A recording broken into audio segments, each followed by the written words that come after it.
So let's talk about how do we fix them. So what fixes gut health issues? Well, we've kind of started to sprinkle some of these things in here so far with this gut health masterclass. So like we've already talked about, a diet that is very nutrient dense is going to help heal your gut overall. So when I'm talking about a diet that's very nutrient dense, we don't necessarily want to aim for 100% because that's not going to be realistic and sustainable long term. So what we want to shoot for is about 80% of your diet being made up of these nutrient dense whole food sources. That's what's going to help you really feel your best. It's going to help you actually absorb the nutrients you need to heal the gut as a whole and really give your body the building blocks it needs to start to rebuild that health. Like we've talked about, a whole food is typically anything that would be like single ingredient, not processed, or like I mentioned, even packaged foods that are technically processed. But if you look at the ingredients list, if the ingredients themselves are all whole foods, then I would consider that still part of that 80% whole foods diet. Essentially, we just want to make sure that we are giving our body the diet it needs to not add on more inflammation, but start to actually start to clear out the inflammation so that we can heal things further. And for a lot of people, just clearing out the inflammation will help things calm down enough that you'll find that many people don't actually have anything deeper going on. They just need to clear out the inflammation and they're good to go from there. Just like an overwhelm, essentially, of inflammation. Yeah, exactly. They just need to clear it out and then see, okay, just take a reset, a little chill pill. Exactly. So we're going to go through some steps here to actually kind of go about this and to heal your gut overall.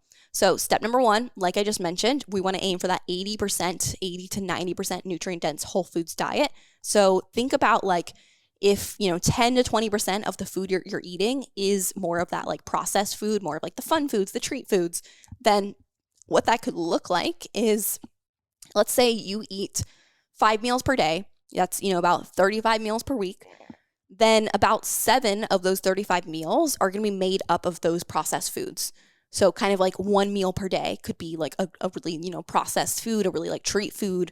For me, that's like I'm more of like a dessert every day kind of person. So it's like my other meals are pretty much just like whole food meals. And I still have fun with them. Like I still make them really delicious. We just use quality ingredients across the board. But then it's like, for me, typically I like to have a little dessert. And that might look like having some chocolate. Yeah.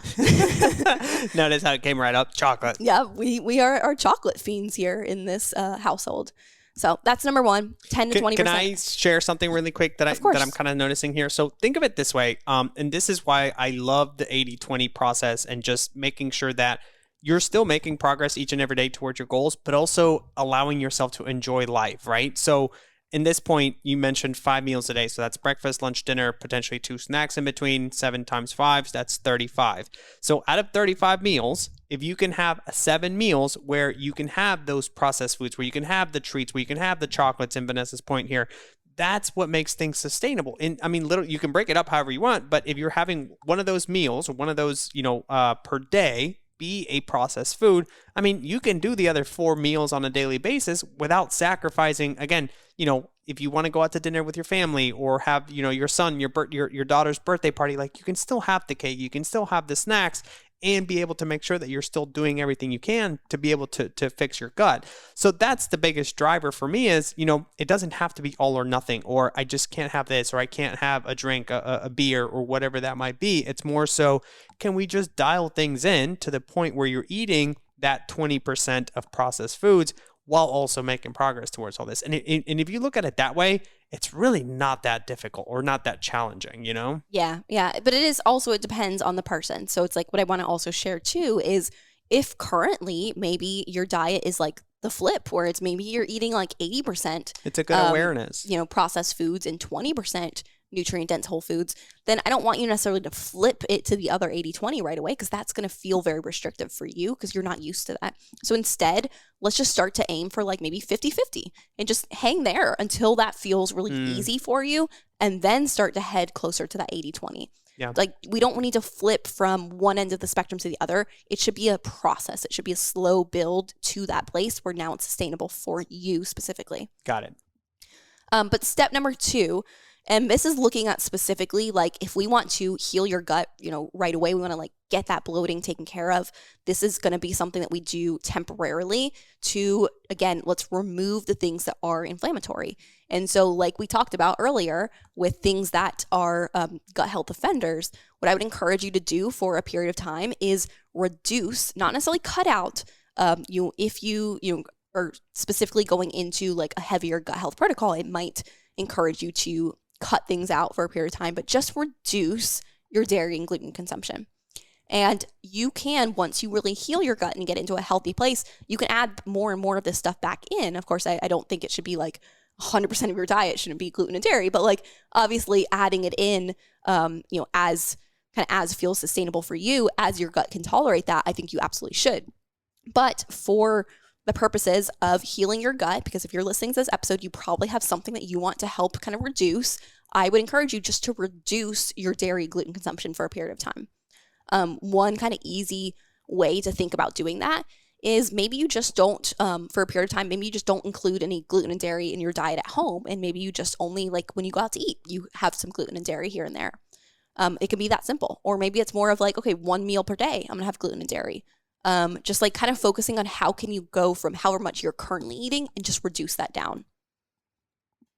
Step number 3, again, like we talked about, some areas that can aggravate our gut is consuming a lot of sugar. So what I want you to do as well, if you're working on reducing your gut health symptoms, is let's work on limiting added sugar. So let's just focus on consuming sugar more from fruits, essentially. Again, this is going to be like just for a period of time as we're just helping our gut heal. That's where we want to really focus on limiting sugar across the board. Doesn't mean eliminating it, just limiting it. If you are somebody who tends to consume a lot of sugar, just like we talked about with, kind of like taking it step by step, let's just focus on reducing it a little bit at a time and just kind of like ease our way there. I do not ever encourage you completely doing a 180 with any of these things, because you're going to set yourself up for failure, essentially. You'll give up, essentially. Yeah, exactly. If you, just like a little tip here too, I think for a lot of people, a lot of coffee drinkers tend to put sugar in their coffee.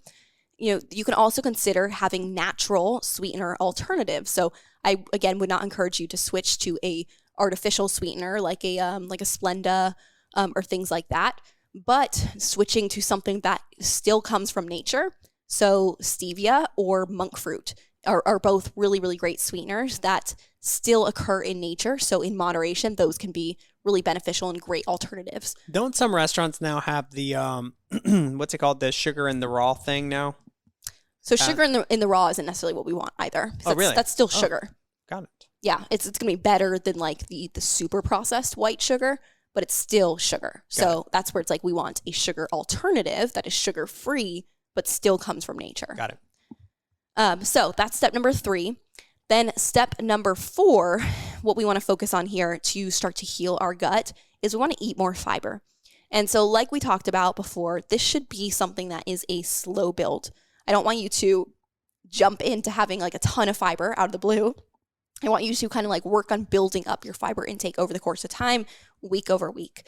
So to do that, I would encourage you to start, first build awareness to how much fiber you're currently intaking. So, if you even just like Google what's a list of high fiber foods, if you're completely unsure, but just build some awareness of like, what are your current fiber sources? How much fiber do you think you're currently eating?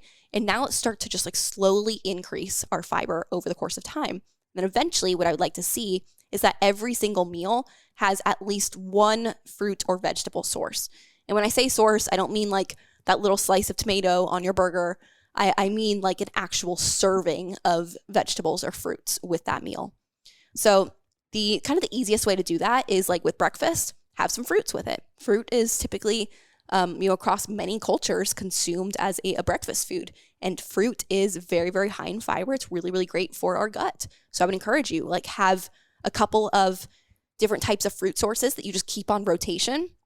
And you just like rotate periodically the type of fruit that you're having with your breakfast. Variation is really important for gut health as well. So I tend to make this mistake where it's like I have one fruit that I just like love and I'll eat it for like weeks on end. that's something I need to improve on, is like I need to be better about like consistently rotating the fruits I'm eating week over week.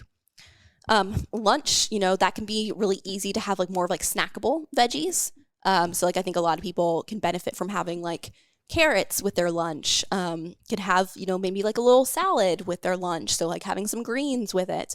Those are all typically really easy lunch type of fiber sources. Dinner is where you can add a little bit more of like exciting, maybe vegetables for you. I say exciting, depends on how you kind of feel about that. But like that's where typically you can probably spend a little bit more time cooking your vegetables. Maybe if you prep them ahead, you can have them for lunch and dinner. But I really encourage you as well. Like if you can really cook your vegetables super well, that's going to help your gut break them down a little bit more easily as well.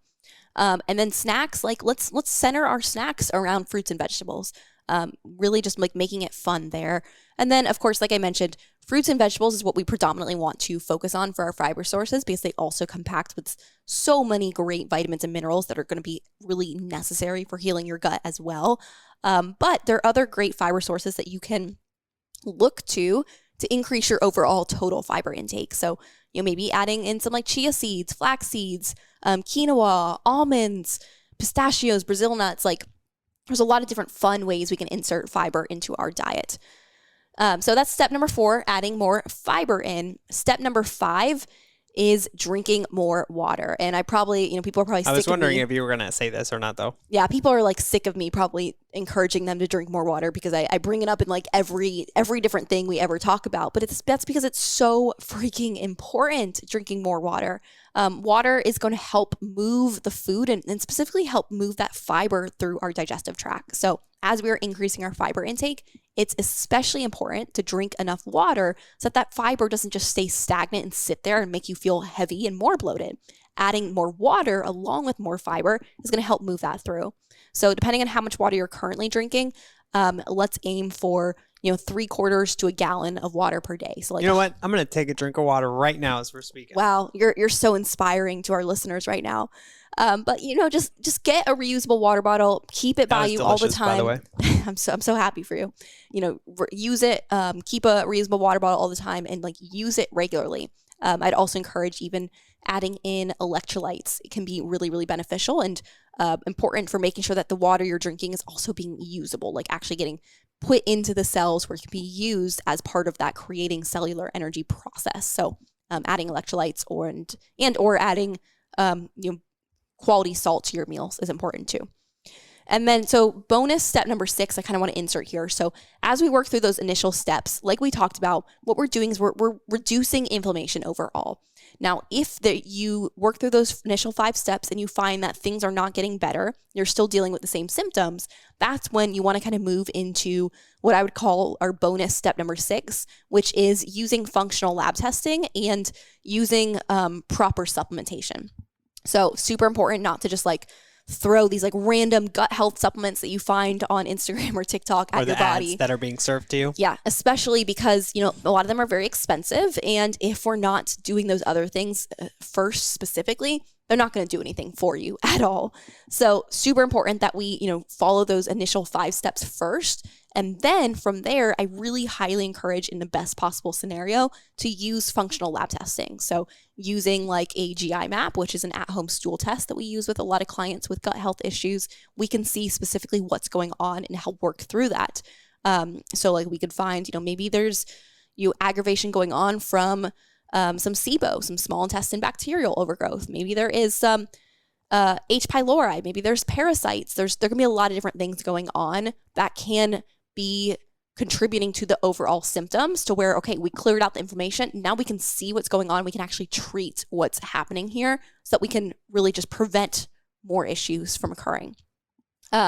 We typically work through that with our 5R gut protocol, which is a very specific step-by-step way of going about and healing the gut. Again, it does typically involve different types of supplementation within different phases, but this is where, you'll never hear me like promoting supplements on this podcast or on my Instagram or anything, but there is a time and a place for supplementation because a damaged gut is not going to be able to absorb nutrients from food alone to get to the healing that it needs. And that's where adding some certain supplementation in is vital at this stage. And I think too, Ness, just to add this on here, the supplementation, the testing, it's something that you mentioned at the very end of the episode, right? Whereas I think a lot of people go the other opposite direction. They're like, I need to do the supplements right off the bat. Like that's what's going to help me. When in reality, it's a lot of the lifestyle changes that are going to give you the biggest bang for your buck. The supplements, and we've talked about this on the podcast before, it's supplemental to everything you're doing already. Exactly. So again, going through these steps first and foremost, I think is probably going to be the most helpful thing. And then along the way, if there are some more serious issues that you need to address, that's where some of these things can come in. Is that right? Yeah, absolutely. And of course, it depends on the person. Some people are like, want to use all the supplements possible. And then it's like, okay, if there's something that can be beneficial, we might recommend some different supplements here for you. There are other people who, maybe they're on a really tight budget and they're not going to want to add any additional expenses from supplements, and we can work around that. And so it's just more of like kind of what you want to do to get the best possible results. And supplements are going to be supplemental to getting better results faster. Yep. So now we've talked through kind of how to heal your gut. How do you know if it's working? How do you measure, what's actually happening? Like, is this benefiting you in any way? I can't tell you how many times in the past when I try to do things on my own, I would be like taking these recommendations and I'd do it for a while. And then I'd be like, I don't know if this is actually making any difference at all. And this is a lot of work. So I give up. So that's why I want to make sure I give people a way to understand if they are actually seeing progress or not. And if you aren't seeing progress, that doesn't mean that this process just doesn't work. What that means is that there's more going on, and that's when you need that optional step 6 of, okay, we just need functional lab testing here in this situation. So some questions that I would like for you to ask yourself on a regular basis to measure your progress, measure your success with healing your gut health. Number 1, are you pooping more? Are you having more regular bowel movements? What's a normal bowel movement on a daily basis? You should be having 1 to 2 bowel movements per day regularly. Or, it depends on smaller people who eat less can be a little bit less often. So maybe maybe 2 out of every 3 days, kind of a bowel movement would be for some people regular. But generally across the board, you should be going to the bathroom every day. Got it. So that's kind of what you want to aim for. But these also should be normal bowel movement. So if you Google a Bristol stool chart. I thought you were going to Google a normal bowel movement. I'm like, I don't know if you want. I wouldn't recommend that. No, Google a Bristol stool chart. And essentially what you want to aim for is a nice type 4. So if you are either closer to the type 1, that might mean that you need more water. If you are closer to type 6, that might mean that you need more fiber. Got it. So we want to move closer to that type 4 while being regular every day. Number 2, do you have more energy? So this one is huge because if your gut is in a better place, you're going to find that your energy improves because now your gut is actually absorbing the nutrients, which is what energy comes from. And that's what a lot of people, I think, miss, right? Is they cut out all these things and now they're low energy. They're like, what the hell? What's going on? And it goes back to the gut. Yeah, exactly. Do you have less brain fog? So we talked about how your gut affects your cognition. So for a lot of people, especially if you are very severely experiencing gut health issues, you might find that you have that just fog in your brain. Sometimes you have that heaviness. You feel like you aren't as sharp. Maybe your memory isn't as tight as it used to be. So if those things are improving, that's a sign that your gut health is improving as well. Are you less constipated? So we kind of talked about this with the are you pooping more, kind of the same idea, but this also is more in reference to the types of bowel movements you're having. If you're having very small, tight bowel movements and you're straining to get it out, that's a sign that we need to work on our gut health for sure. Do you have less flatulence? So if you're experiencing a lot of gas, especially if it's really embarrassing gas, really has a lot of odor. As weird as it is to talk about these things, you have I'm such a 5-year-old. I'm like, oh yeah, that's funny. Farts. But this is you have to bring awareness to this in order to measure kind of, is this working for you? Have you lost your puffiness? So this one is huge. In our kickoff call for the Beat the Bloat challenge, I shared before and after photos of myself from healing my gut. And how, it affected my bloating, how I went from having just a huge bloated belly to being actually tight in my midsection. But also not just our midsection, but our face can be really puffy when we're dealing with gut health issues as well. So just noticing overall, are you less puffy is important. And then of course, weight loss can be a way to measure our gut health changes as well. It's not a sole thing that we're looking for. Healing our gut is not intended to cause you to lose weight, but you might find that you lose a little bit of weight on the scale as you're healing your gut. Typically that just like falls in line with the reduced puffiness, like the more regular bowel movements and everything as well. And then the last question I want you to ask yourself is, are you sleeping better? So, believe it or not, your gut health can absolutely affect your sleep, both quality and quantity. So you might find that your sleep starts to improve as you are taking these steps to heal your gut health. So these are all just questions that you can ask yourself to, kind of measure if you are improving your gut health or not. All of these different questions, like these probably are not going to happen all at the same time. You might just notice one out of those things is showing signs of improvement. That's great. Lean into that. That just means you need to keep going. If you get like a few weeks into this and you have zero change positively in any of these things, then that is absolutely a sign that there's something deeper going on. And you just need to dive into this a little bit deeper with some functional gut health testing and, with the help of a professional. So I hope that this was helpful for you. I hope that this provides you with a lot of great education so that you can, share this with your friends, your family, and really just start to spread quality information about gut health and not, use TikTok as your doctor. Yeah. But thank you guys so much for listening. We'll be back next week with another great episode. Bye, you guys.